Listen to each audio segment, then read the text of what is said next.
সেগুলো নিয়ে আমি আপনাদের সঙ্গে কথা বলছিলাম। তো আমি এবার আপনাদের সঙ্গে কথা বলবো হচ্ছে সাইবার বুলিং নিয়ে। সাইবার বুলিংটা হচ্ছে খুবই গুরুত্বপূর্ণ এই কারণে বলি যে একটি পরিসংখ্যানে দেখা গেছে বাংলাদেশে যত বুলিংয়ের ঘটনা ঘটে তার মধ্যে 51% ঘটনাই ঘটে অনলাইন প্ল্যাটফর্মে, সামাজিক যোগাযোগ মাধ্যমে। এবং এই ঘটনাগুলো যে ঘটে সেগুলো সাধারণত হয় কি, কেউ হয়তো আমার ছবিটা নিয়ে আমার অনুমতি ছাড়া ছবি নিয়ে ছড়িয়ে দিচ্ছে, কেউ হয়তো আমার নামে বাজে কথা বলছে, বাজে পোস্ট করছে, আমাকে অনলাইনে হুমকি দিচ্ছে, আমার ছবিটা বিকৃত করে পোস্ট করছে, অনেক সময় সেটা নিয়ে মজা করছে, যেটা আমাকে সামাজিকভাবে হেয় করছে। এবং এই সাইবার বুলিং কিন্তু আমরা নিজেরা অনেকটাই প্রতিরোধ করতে পারি। সবসময়ই প্রতিকারের চেয়ে প্রতিরোধটা হচ্ছে গুরুত্বপূর্ণ এবং আমাদেরকে সামাজিক যোগাযোগ মাধ্যম ব্যবহারের ক্ষেত্রে খুবই সচেতন হতে হবে। যেমন অচেনা কাউকে আমরা আমাদের ফ্রেন্ড লিস্টে অ্যাড করব না, আমাদের অ্যাকাউন্টগুলোকে যতটা সম্ভব নিরাপত্তা নিশ্চিত করতে হবে, সিকিউরিটি সিস্টেমগুলো স্ট্রং করতে হবে যাতে আমাদের ছবি বা আমাদের কথাগুলোকে কেউ নিয়ে বিকৃত করতে না পারে।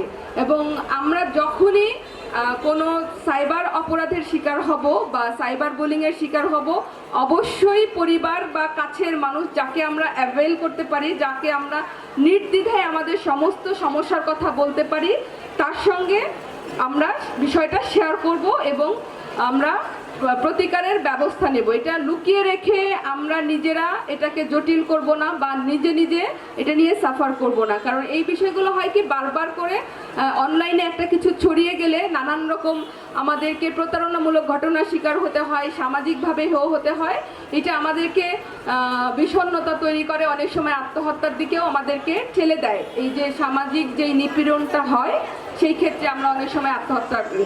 এবং গার্জিয়ানদেরকে বলবো, যখন কোনো আপনার বাচ্চা বলবে যে কোনো আত্মীয় স্বজনের সামনে যেতে সে পছন্দ করছে না, আপনাদেরকে বিষয়টা খতিয়ে দেখতে হবে সে কেন যেতে চাচ্ছে না। অনেক সময় বুলিংয়ের শিকার হওয়ার কারণে তারা সেই আত্মীয়টা, হয়তো সে আপনার খুব কাছের আত্মীয়,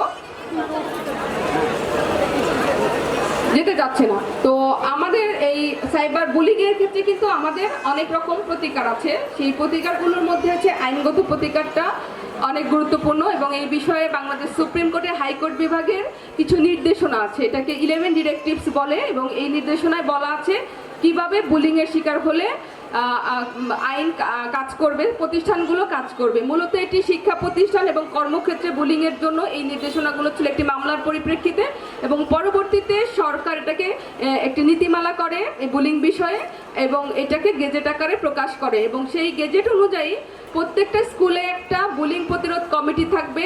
সেখানে সেই কমিটিতে যদি কেউ বুলিংয়ের শিকার হয় তারা লিখিতভাবে অভিযোগ দিবে এবং অভিযোগের প্রেক্ষিতে একটি তদন্ত কমিটি গঠন করা হবে। এবং তদন্ত কমিটি যদি অপরাধের সত্যতা, অভিযোগের সত্যতা পায় তাহলে তারা নিজেরাও ব্যবস্থা নিতে পারবে এবং সেটা যদি আমাদের বাংলাদেশে প্রচলিত আইনের যদি অপরাধ হয়ে থাকে তাহলে সেটাকে তারা থানায় মামলা করতে পারে বা মামলা করার নির্দেশ দিতে পারে।